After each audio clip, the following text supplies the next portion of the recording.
Hello everyone.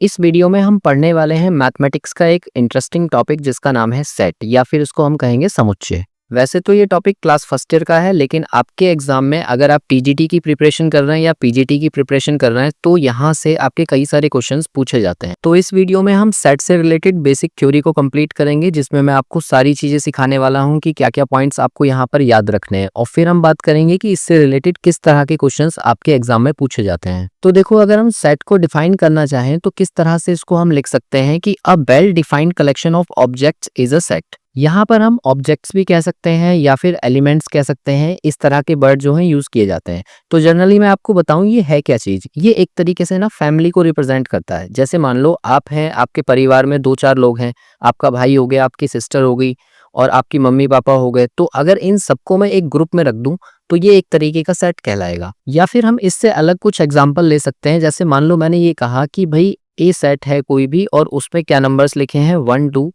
3 4 5। इस तरह से 5 मेंबर्स हैं।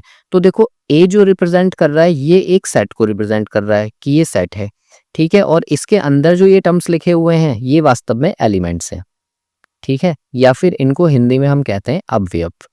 तो इस तरह से आप इसको याद रखना। और ये जो मैंने ब्रैकेट लगाए हैं करली ब्रैकेट्स, ये आपको विशेष करके याद रखने हैं कि जब भी आप सेट लिखेंगे ना तो करली ब्रैकेट से उसको रिप्रेजेंट करेंगे। तो मैं जनरली बोलूं कि अगर हम रिप्रेजेंटेशन की बात करें कि किस तरह से हम एक सेट को रिप्रेजेंट करते हैं, तो सबसे पहले तो हमें कैपिटल लेटर यूज करने हैं। मतलब जैसे मान लो ए से मैं डिफाइन कर सकता हूँ उसको, या बी लिख सकता हूँ, या के लिख सकता हूँ, कोई भी चीज हम लिख सकते हैं। और साथ ही साथ हमें करली ब्रैकेट का ध्यान रखना है। और उसके बीच में जब हम एलिमेंट्स को लिखते हैं ना तो कॉमा लगा के लिखते हैं। जैसे मान लो मैं लिख दूं ए comma B comma C comma D, तो ये भी एक सेट कहलाएगा। या फिर मैं किसी और चीज को रख दूं, जैसे मान लो मैंने ट्राइंगल्स रख दिए, एक ट्राइंगल ये हो गया और एक ट्राइंगल हमने इस तरह से ले लिया और एक ट्राइंगल हमने ले लिया ये इस तरह से। तो देखो, एक हो गया हमारा इक्विलेटरल ट्राइंगल और एक हो गया हमारा आइसोसेलेस ट्राइंगल और एक हो गया हमारा राइट एंगल ट्राइंगल। तो इस तरह से भी मैं एक सेट बना सकता हूँ। या फिर मैं कोई कलेक्शन किसी नंबर्स का ले सकता हूँ, जैसे मैंने ऊपर आपको एग्जांपल दिया। या फिर हम ऐसा भी कर सकते हैं कि इसमें हम कुछ ऐसी चीजें ले लें, जैसे मान लो @ ले लिया और हैज ले लिया, ऐसे करके कॉपीराइट ले लिया और स्टार बना दिया। तो इस तरह से तो हम सेट में क्या रख सकते हैं, हम सेट में कुछ भी रख सकते हैं। बस हमें क्या ध्यान रखना है कि उनको रिप्रेजेंट करने के लिए एक तो हमारे पास करली ब्रैकेट होना चाहिए और दूसरा हम किसी इंग्लिश अल्फाबेट के कैपिटल लेटर से उसको रिप्रेजेंट करेंगे। इसके बाद अगर हम बात करें कि सेट को हम डिस्क्राइब कैसे कर सकते हैं, तो 2 तरीके होते हैं इसको डिस्क्राइब करने के, जिसमें से नंबर फर्स्ट होता है आपका रोस्टर फॉर्म या टेबुलर फॉर्म, और हिंदी में भी इसको क्या बोलते हैं, हम रोस्टर रूप बोलते हैं। और दूसरा होता है आपका सेट बिल्डर फॉर्म, यानी कि समुच्चय निर्माण रूप। तो अब इनको देखिए आप कि किस तरह से हम इसको लिखेंगे। देखो, एग्जाम्पल के लिए अगर मैं बात करूं, एक सेट हम ले लेते हैं कि ए सेट हमने डिफाइन किया है किस तरीके से, the set of all natural numbers, और साथ में हम कह दें लेस देन 7, ठीक है। तो हिंदी में इसको बोल देंगे हम कि 7 से छोटी सभी प्राकृतिक संख्याओं का समुच्चय अगर हमने मान लिया। तो देखो, नंबर फर्स्ट अगर मैं इसको रोस्टर फॉर्म में लिखूं तो रोस्टर फॉर्म कैसी होगी इसकी। रोस्टर फॉर्म में इसको लिखेंगे a इक्वल्स टू, अब देखो आपको लिखना है नेचुरल नंबर होने चाहिए और 7 से छोटे होने चाहिए। तो इसको मैं लिख दूंगा 1 2 3 4 5 6, और 7 को इसमें शामिल नहीं करेंगे क्योंकि मैं अभी आपको बताऊंगा कि क्लोज्ड इंटरवल और ओपन इंटरवल क्या होते हैं। तो फिलहाल इस तरह से अगर इसको लिखा जा रहा है तो ये हमारा रोस्टर फॉर्म कहलाता है, या फिर इसको हम बोलते हैं टेबुलर फॉर्म। और नंबर 2 जो होता है सेट बिल्डर फॉर्म। तो देखो, इसको हम लिखेंगे a इक्वल्स टू, अब पहले करली ब्रैकेट लगाएंगे और फिर इसके बाद में लिखेंगे x सच दैट। अब देखो, x को यहाँ पर डिफाइन करना है कि x जो है ना वो छोटा है किससे, 7 से। और फिर हम बोल देंगे कि x जो है बिलोंग कर रहा है किसको, कैपिटल N को। तो इस तरह से अगर मैं इसको लिख दूं तो ये एक तरीके से क्या कहलाएगा, इसका सेट बिल्डर फॉर्म कहलाएगा। ये वाला जो साइन मैंने यहाँ लगाया है इस तरह से, इसको बोलते हैं बिलोंग्स टू। बिलोंग्स टू का मतलब है, जैसे मान लो अभी हमने एक सेट बनाया कि कोई सेट है A और उसमें क्या है 1 2 3 4 है। तो मैं ये बोल दूंगा कि 2 जो है ना वो A को बिलोंग करता है, और ऐसे ही बोल देंगे कि 3 जो है वो बिलोंग करता है A को, 1 जो है वो बिलोंग करता है A को, लेकिन 5 जो है वो A के अंदर नहीं है। तो फिर इसको हम कट कर देंगे इस तरह से कि ये नॉट बिलोंग्स टू हो जाएगा। इसमें ज़्यादा कोई बड़ी बात नहीं है। फिलहाल आपको क्या याद रखना है कि अगर सेट बिल्डर फॉर्म में हम लिख रहे हैं तो इसको लिखेंगे हम x सच दैट x, और x को डिफाइन कर देंगे कि ये 7 से छोटा है। और x कहाँ से लिया है हमने, n से लिया है, यानी कि नेचुरल नंबर के सेट से। अब देखो यहाँ से एक चीज आपको याद रखनी है, यहाँ मैंने लिखा ना n, तो n के साथ साथ और भी चीजें हैं, q क्या होता है, r क्या होता है, r प्लस क्या होता है, c क्या होता है। तो वहां पर क्या है, उसके लिए आपको पढ़ना पड़ेगा क्लासिफिकेशन ऑफ नंबर्स। तो अगर ये आपको आता है कि क्लासिफिकेशन ऑफ नंबर्स में हम कौन से टर्म को किससे डिफाइन करते हैं, तब तो कोई दिक्कत है ही नहीं। लेकिन अगर नहीं आता है तो डिस्क्रिप्शन में एक वीडियो है जहां पर मैंने क्लासिफिकेशन ऑफ नंबर को अच्छे से पढ़ाया हुआ है, और वहां पर हर टाइप का नंबर आपको पता चल जाएगा कि कौन से नंबर्स कौन से होते हैं। तो अगर आपको ये नहीं आता है तो आप उस वीडियो को पहले देख लेना, और फिर उससे क्या होगा, आपको सेट को पढ़ने में काफ़ी आसानी होगी। तो यहाँ से आपने जान लिया कि किस तरह से हम रोस्टर फॉर्म में लिखते हैं। रोस्टर फॉर्म में अगर लिखना है तो डायरेक्ट हम नंबर्स को ऐसे ही लिख देंगे। और नंबर 2 हमारा हो गया सेट बिल्डर फॉर्म।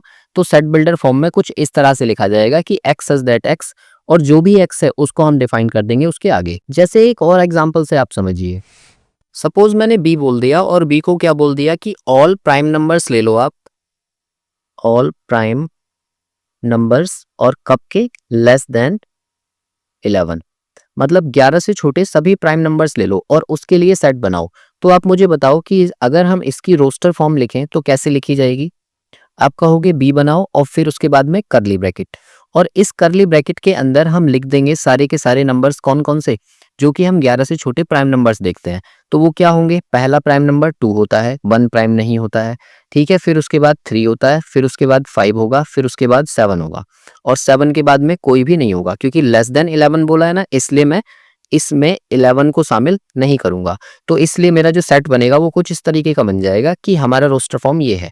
और अगर इसी को मैं लिखना चाहूँ सेट बिल्डर फॉर्म में, तो सेट बिल्डर फॉर्म कैसे बनेगी इसकी, तो इसको हम लिखेंगे b इक्वल्स टू, और पहले लिखेंगे यहाँ पर x सच दैट x, करली ब्रैकेट लगाना है, फिर लिखना है x सच दैट x, और x क्या है, इज अ प्राइम, ठीक है, एक अभाज्य संख्या है, प्राइम नंबर।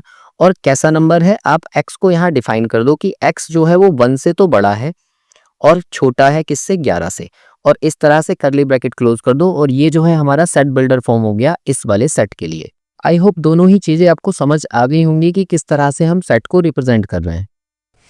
यहाँ से आपको एक चीज और याद रखनी है कि हमारा सेट डिफाइंड होगा भी या नहीं होगा। मतलब जैसे मैंने अभी पीछे आपको बताया कि वेल डिफाइंड ऑब्जेक्ट का आपको सेट लेना है और वही सेट बनाएगा, तो वेल डिफाइंड ना होने की कंडीशन क्या होगी। देखो कुछ एग्जांपल आपके सामने है, यहाँ पर देखो कि कौन कौन से सेट बन सकते हैं और कौन कौन से सेट नहीं बनेंगे। जैसे देखो पहले वाले क्वेश्चन में बोला है the collection of good hockey players in India. तो क्या आप पता कर सकते हो कि कौन कौन से प्लेयर जो है अच्छे होंगे, नहीं पता कर सकते, इसलिए ये सेट नहीं बनाएगा। तो इसलिए हम इसको बोलेंगे कि ये एक सेट नहीं बना रहा है, पहले ही इसको कट कर देंगे। लेकिन जैसे देखो आपसे कहा जाए the collection of all questions in this chapter, मतलब जो भी चैप्टर आपको दिया हुआ है उसके सारे क्वेश्चंस का कलेक्शन, तो क्या आप उसको एक सेट में रख सकते हो, एक करली ब्रैकेट में रख सकते हो ना, तो इसका मतलब वो सेट बनाएगा। तो उसको हम बोलेंगे कि हाँ यहाँ से सेट बन जाएगा।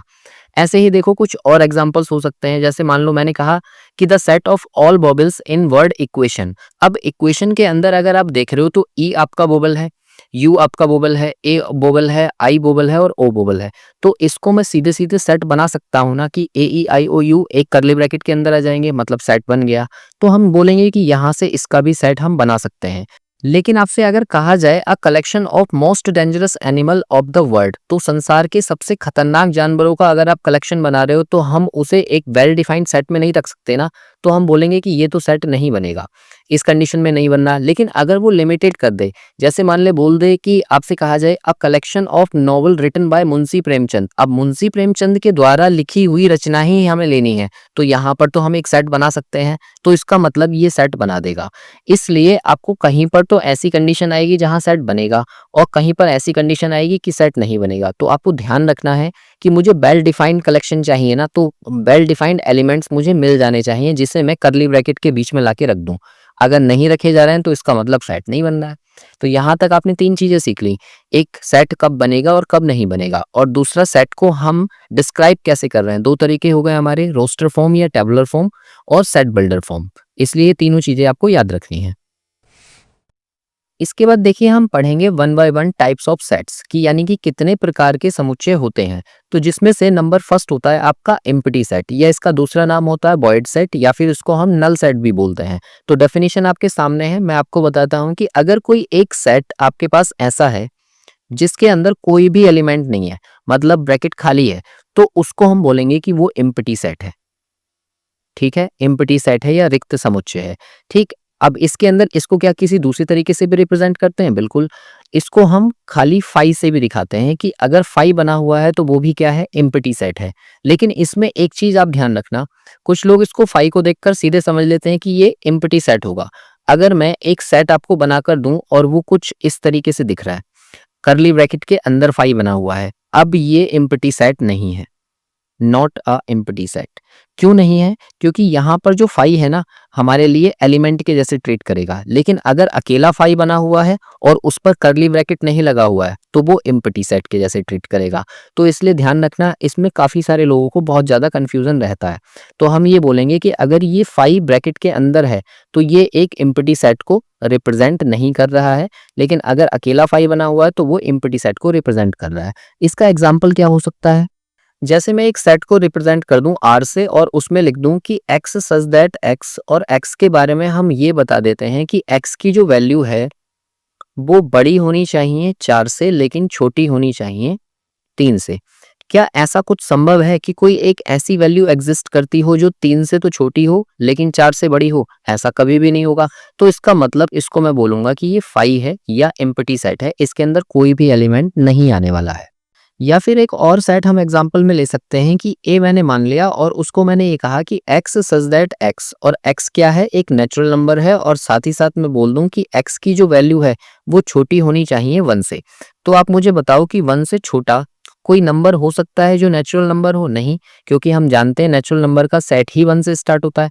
इसका मतलब इस वाले सेट के अंदर भी कोई भी एलिमेंट नहीं आएगा, तो इसको भी मैं 5 से रिप्रेजेंट कर दूंगा।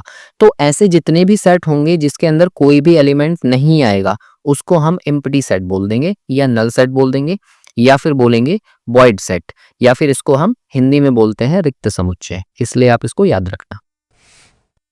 इसके बाद में आ जाता है नंबर 2, जिसको बोलते हैं हम सिंगलटन सेट। तो सिंगलटन सेट की क्या डेफिनेशन होती है? A set consisting of a single element is called a singleton set. मतलब एक ऐसा सेट जिसके अंदर केवल एक ही एलिमेंट हो उसको हम सिंगलटन सेट कहते हैं। या फिर इसके एग्जांपल से आप समझो, जैसे मैंने सपोज ए लिख दिया और उसके अंदर सिर्फ क्या लिख दिया? 2। तो इसके अलावा और कोई एलिमेंट नहीं दिख रहा ना, तो इसका मतलब ये हमारे लिए सिंगलटन है। मतलब एक एलिमेंट वाला जो भी सेट होगा उसको हम सिंगलटन सेट कहेंगे। एक और एग्जांपल देख लो, जैसे सपोज मैंने बी लिख दिया और इसमें लिख दिया कि x such that x is a even prime number.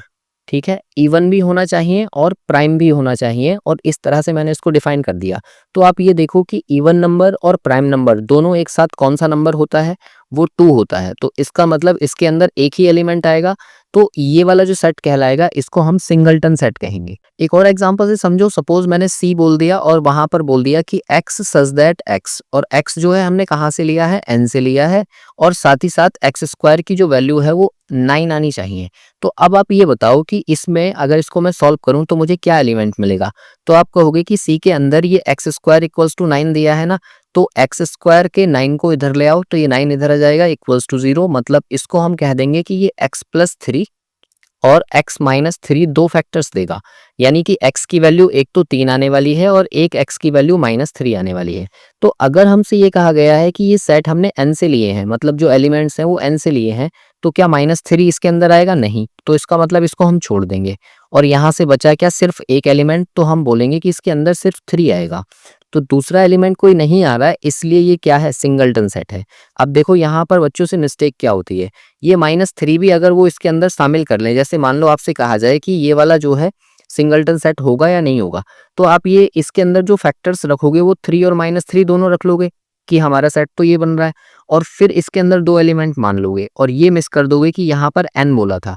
अगर इसकी जगह मैं r बोल देता कि x बिलोंग्स टू r है, तब फिर हमारा सेट ये बनता, तब ये सिंगलटन सेट नहीं होता। फिलहाल यहाँ पर ये क्या है? सिंगलटन सेट है। इसके बाद देखिए नंबर 3 आ जाता है आपका फाइनाइट सेट। तो फाइनाइट सेट की क्या पहचान है? कोई एक ऐसा सेट जिसके अंदर नंबर ऑफ एलिमेंट जो है ना वो फाइनाइट हो, मतलब उनको मैं गिन सकता हूँ, फिक्स हो, तो वो क्या कहलाएगा, आपका फाइनाइट सेट कहलाएगा। जैसे इसका एग्जांपल क्या हो सकता है, मान लो ए सेट मैंने दे दिया और इसके अंदर आपको दे दिया 1 2 3 4 5 और 5 के बाद करली ब्रैकेट बंद। अब देखो इस वाले सेट के अंदर टोटल कितने एलिमेंट हैं, 5। ठीक है, तो इसको हम बोल देंगे कि ये फाइनाइट सेट है।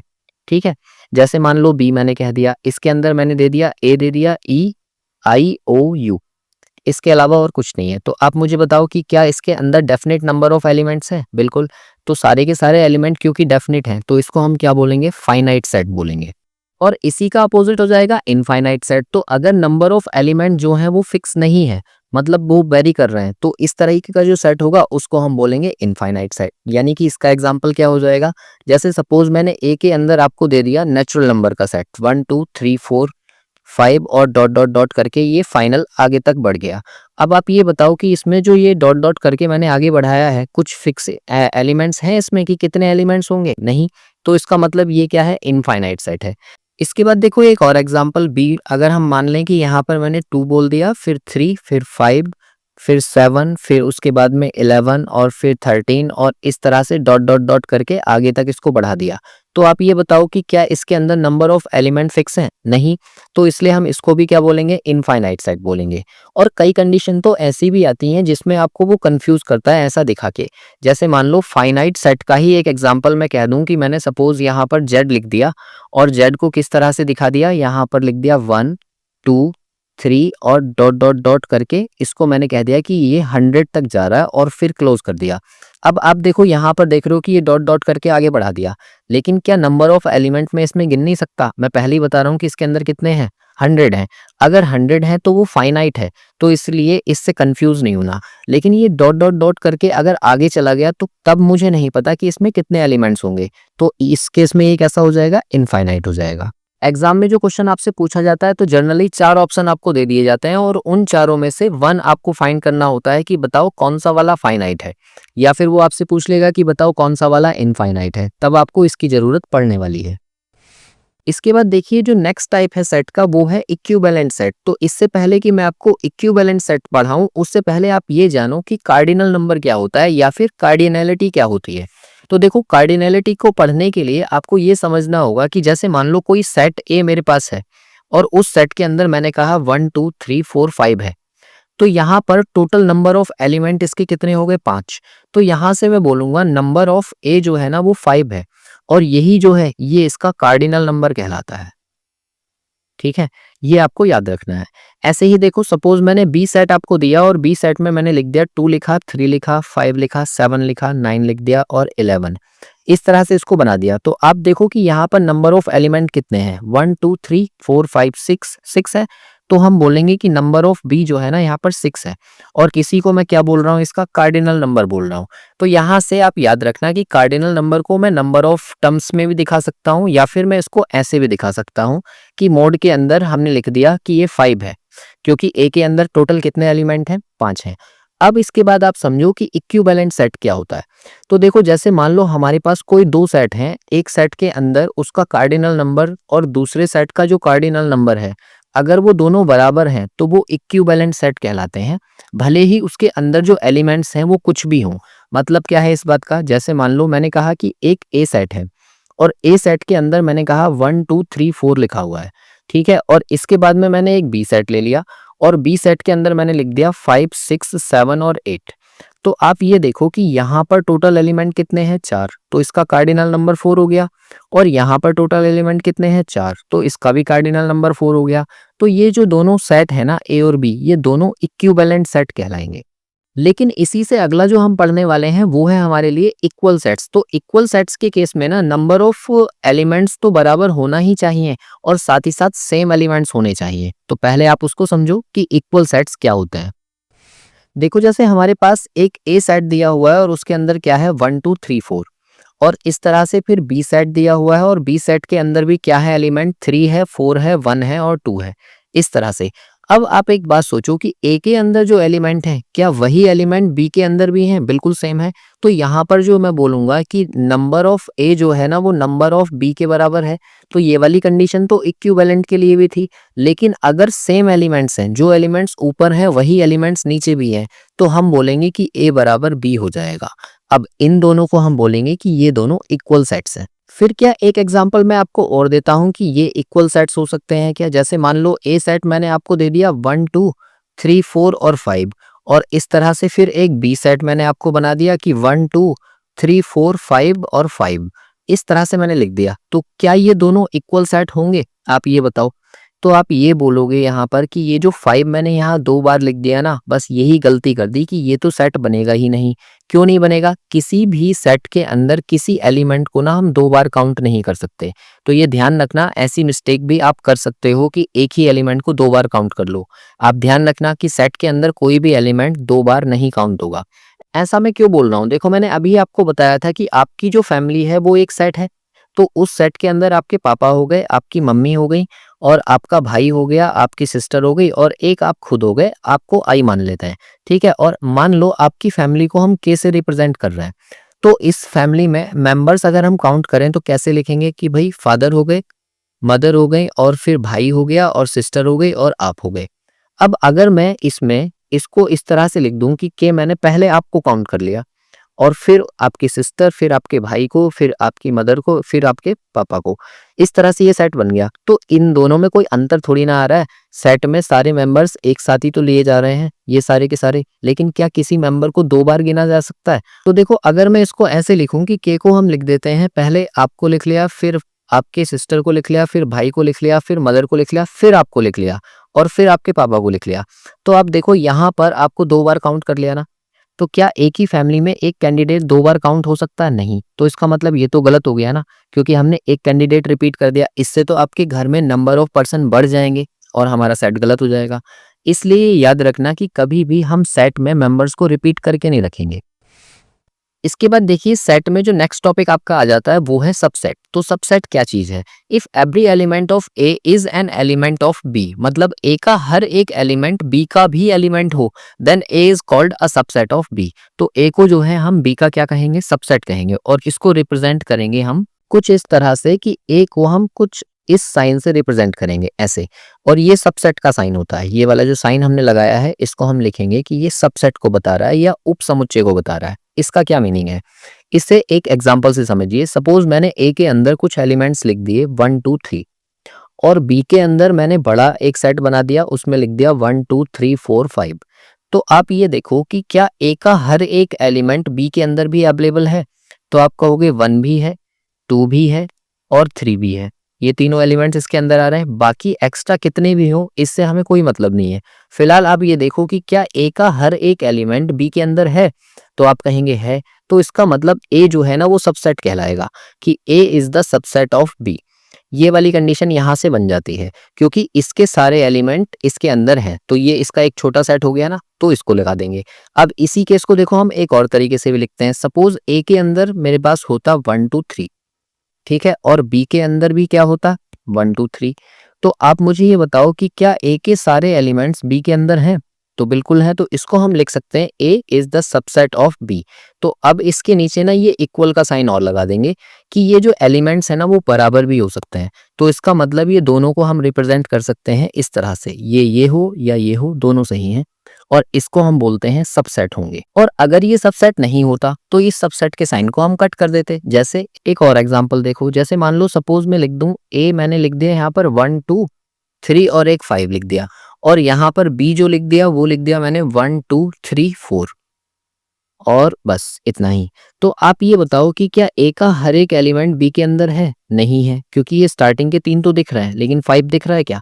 5 नहीं दिख रहा है। तो मैं बोलूंगा कि ए जो है इसका सबसेट नहीं होगा। तो इस वाले साइन को हम कट कर देंगे, ये हो जाएगा नॉट सबसेट। या फिर हम इसको ऐसे भी लिख सकते हैं कि A is the not subset of B. ठीक है, ये दोनों ही सही होंगे सबसेट के केस में। इस वाले साइन को हम प्रॉपर सबसेट के लिए भी यूज करते हैं। कहीं पर अगर हमें बोलना हो कि प्रॉपर सबसेट है तो हम इस वाले साइन को यूज करेंगे। अब देखो यहाँ पर जो हमने सबसेट को पढ़ा तो इससे रिलेटेड कुछ इंपॉर्टेंट पॉइंट्स हैं जो कि हमें याद रखने पड़ेंगे, जिसमें से नंबर फर्स्ट पॉइंट जो है हमारा वो ये कहता है कि every set is a subset of itself. मतलब कोई भी सेट है वो अपने आप का सबसेट जरूर होगा। जैसे कि मैंने अभी आपको बताया था कि अगर सपोज दैट मैं ए कोई सेट एग्जांपल में कंसीडर करूं, उसमें 1 2 3 है, तो आप ये बताओ कि दूसरा सेट भी मैं यही ले लेता हूँ 1 2 3, तो क्या इसके सारे एलिमेंट्स इसके अंदर हैं? तो देखो 1 भी है, 2 भी है और 3 भी है, तो इसका मतलब यहाँ पर मैं बोल सकता हूँ A is the subset of A, है ना। तो यहाँ से ये कंडीशन आपको याद रखनी है कि हर एक सेट अपने आप का सबसेट होता है। इसके बाद देखो दूसरा जो इंपॉर्टेंट पॉइंट है वो क्या कहता है। दूसरा इंपॉर्टेंट पॉइंट हमसे ये बोलता है कि हर एक एम्प्टी सेट, किसी भी सेट का, कोई भी सेट ले लो, उसका सबसेट जरूर होगा। इसका क्या मतलब है भाई, एक सेट मैंने ये ले लिया और एक ए सेट ले लिया, तो आप ये देखो कि ये इसका सबसेट होगा कि नहीं होगा। आप ये देखो इसके अंदर तो कोई एलिमेंट है ही नहीं। जब है ही नहीं तो ऑलरेडी हम ये बोलेंगे ना कि इसके सारे एलिमेंट इसके अंदर हैं। जब कोई एलिमेंट है ही नहीं तो हम बोल रहे हैं कि हर एक एलिमेंट इसके अंदर है। इसलिए हम बोल देंगे the empty set is the subset of every set. इसलिए ये दूसरा इंपॉर्टेंट पॉइंट आपको याद रखना है कि हर एक एम्प्टी सेट जो है ना, वो हर कोई भी सेट दे दे उसका सबसेट जरूर बनेगा। अच्छा, तीसरी चीज जो कि नंबर ऑफ काउंटिंग पर आधारित है, कि आप ये बताओ कोई भी सेट आपको एक दे दिया जाएगा और उसके अंदर टोटल कितने सबसेट्स बन सकते हैं। तो इसको आप याद रखना कि the total number of subsets of a finite set containing an element is 2 की power n। Most important point है क्योंकि कई बार आपसे काउंट करवा लेता है। आपको सिर्फ क्या करना है, सीधे सीधे देखना है कि अगर ए आपके पास कोई सेट है जिसके अंदर आपने 1 2 3 तीन एलिमेंट ले रखे हैं, तो टोटल सबसेट्स कितने आएंगे। तो टोटल सबसेट्स आपके बनेंगे 2 की पावर n, यानी कि 2 की पावर 3, और 2 की पावर 3 होता है 2 इंटू 2 इंटू 2 यानी कि 8। तो टोटल 8 सबसेट्स इसके बनने वाले हैं। देखो जैसे मान लो ए मेरे पास कोई सेट है जिसमें मैंने क्या ले लिया, 1 2 3 ले लिया, ठीक है। और यहां से आपसे पूछा जाए कि बताओ यहां से टोटल सबसेट्स कितने बनेंगे, ठीक है। टोटल सबसेट्स आपको बताने हैं कि कितने बनेंगे। तो अभी आपने एक फॉर्मूला सीखा कि भाई ये 2 की पावर n बनेंगे और इसका कार्डिनल नंबर कितना है 3, मतलब 3 एलिमेंट है इसमें। तो यहाँ से हमने कहा 2 की पावर 3 आ गया और 2 की पावर 3 को मैंने 2 को 3 टाइम्स इंटू कर लिया और ये कितना आ गया 8, यानी कि 8 मेरा आंसर था। तो ये 8 कौन कौन से हैं देखो, जब मैं इसको लिखूंगा तो सबसे पहले मैं कहूंगा कि 5 आएगा एक 5, क्योंकि 5 के लिए हमने बोला था अभी एक नोट कि 5 जो है वो हर एक सेट का सबसेट कहलाता है, इसलिए हमने पहला 5 ले लिया। फिर उसके बाद में ना ये तीनों एलिमेंट्स अलग अलग देखो, अगर अकेला सिंगलटन 1 आता या सिंगलटन 2 आता या फिर सिंगलटन 3 आता, तो ये तीनों के तीनों जो हैं इसके सबसेट कहलाएंगे, जो कि सेट हमें दिया हुआ है। तो पहले ये हो गए। फिर इसके बाद में देखो, इसके बाद में 1 और 2 को एक साथ ले लो, यानी कि 1 और 2 अगर आते हैं तो ये भी बनेगा। फिर 1 और 3 एक साथ ले लो, यानी कि 1 और 3 आएंगे तो ये भी बनेगा।